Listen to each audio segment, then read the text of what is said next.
Two. We talked about homeless. And drugs. We talked about drugs.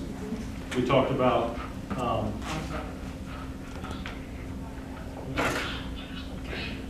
we talked about overdoses. Right. Oh, so that's separate from Yep. addiction.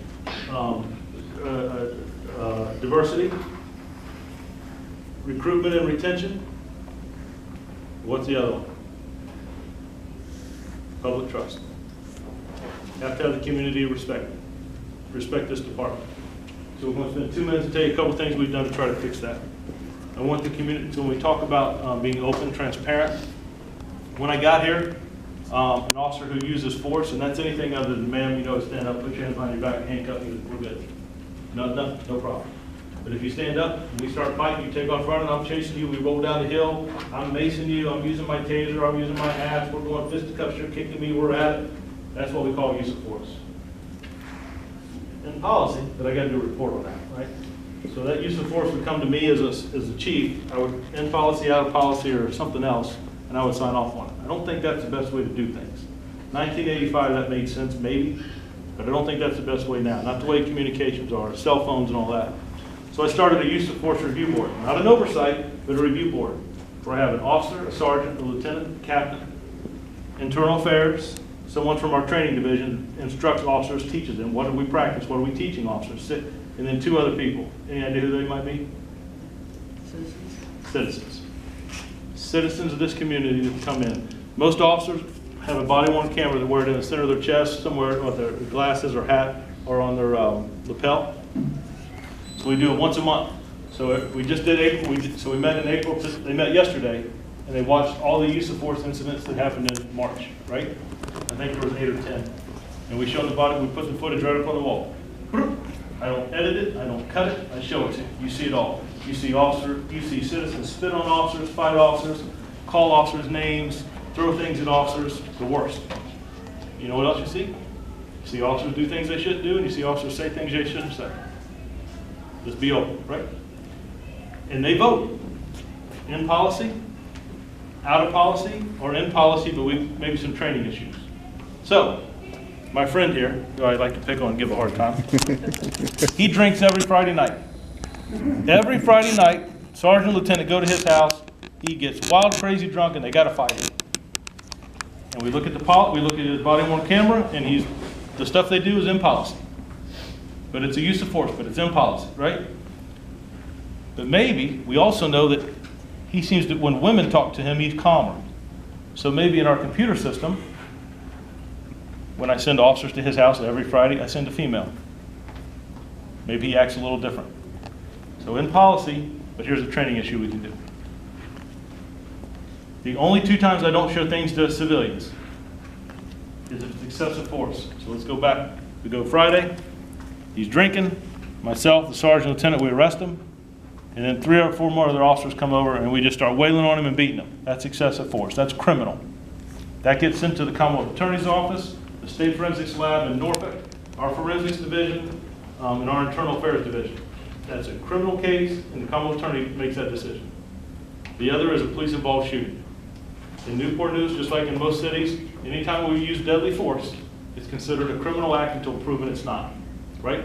So the Commonwealth Attorney reviews it, same group, State Lab in Norfolk, Commonwealth Attorney's Office, our Forensics, Internal Affairs, and our cold case detectives. Those 2 detectives that focus on cold case, they're the same 2 detectives that handle every police shooting. If the Commonwealth Attorney says it's a criminal act, you shot someone who had a cell phone, we're going to press charges, he goes the criminal route, and we're out of it. If they say the individual pulled a firearm and fired at the officer, he returned fire, that's self-defense, we're not prosecuting that case. They're done. Then it comes to the administrative side of the house.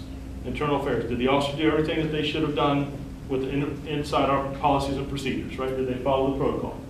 Once that's done, we send one more measure over to our training division. Is there anything we can learn that we could have done better?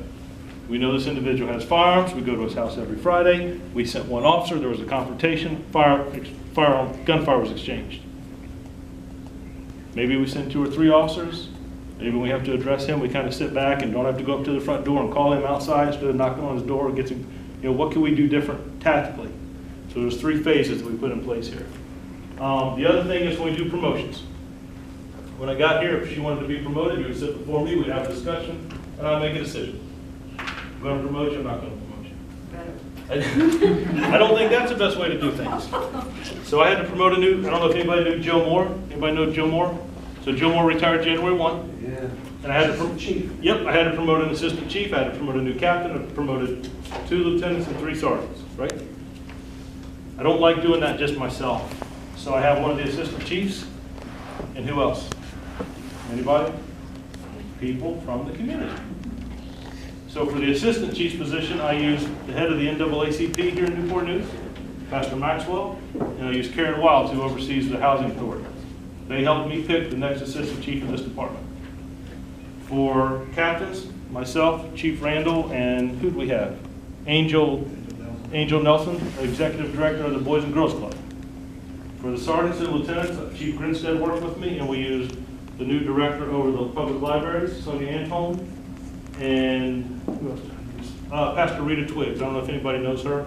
Anybody ever heard of T.D. Jakes, Pastor T.D. Jakes? So T.D. Jakes, she used to tour with him. Her mother got ill and she moved back here to Newport News. So I believe it's important to have outside civilians play a role in who we promote in the city. They help me promote the next leadership in this organization. And the other thing, when you come to get promoted now, you got to bring 2 things with you. Any idea what they might be? I can tell you they're written. Any guesses? 2 letters of recommendation from who? From the community. And what message is that? I don't score that. If Brittany brings me 2 letters that recommend her to be a sergeant, I'm not scoring the people that she wrote, but I'm looking at it, right? But why would I do that? Why would I have officers bring letters from the community recommending them? What am I doing? Because that's the way that it should be all about, you know. And I'm telling who am I telling it's important the way we interact with community? The officers. The officers, right? That they've got to go out and get letters of people they interact with, right? If you can't get 2 letters in a city of 181,000 people to recommend you to get promoted, you might want to rethink that, right? At least when we talk about community policing, you might want to rethink that.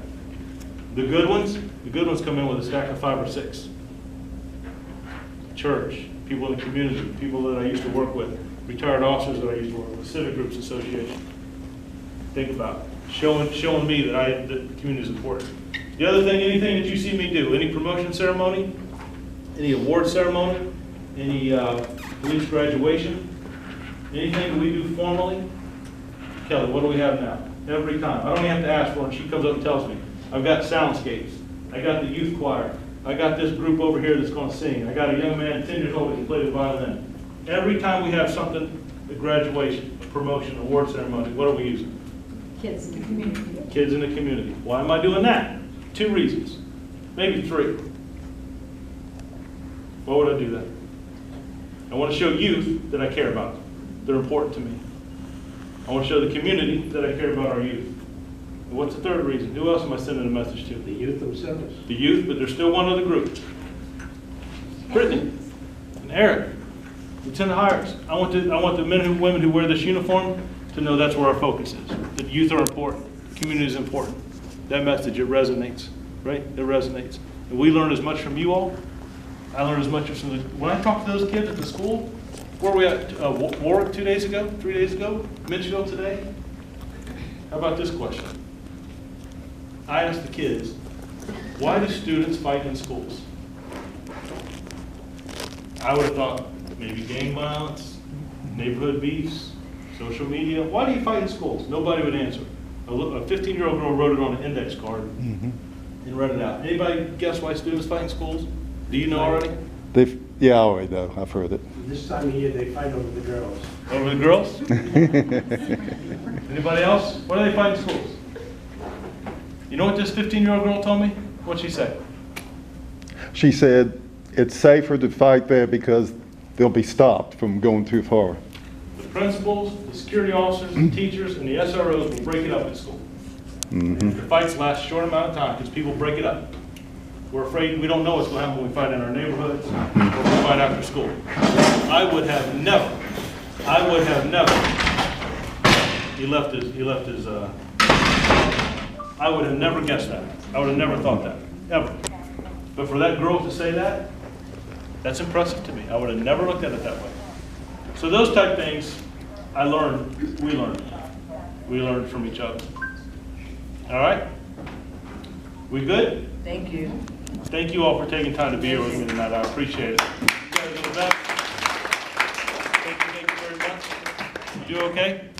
I know Yeah. you archive all this stuff. The battery's just about to run out, so Mine good too. timing. Mine too. It's good. Thank you all very much. You guys be safe going home. Thank you.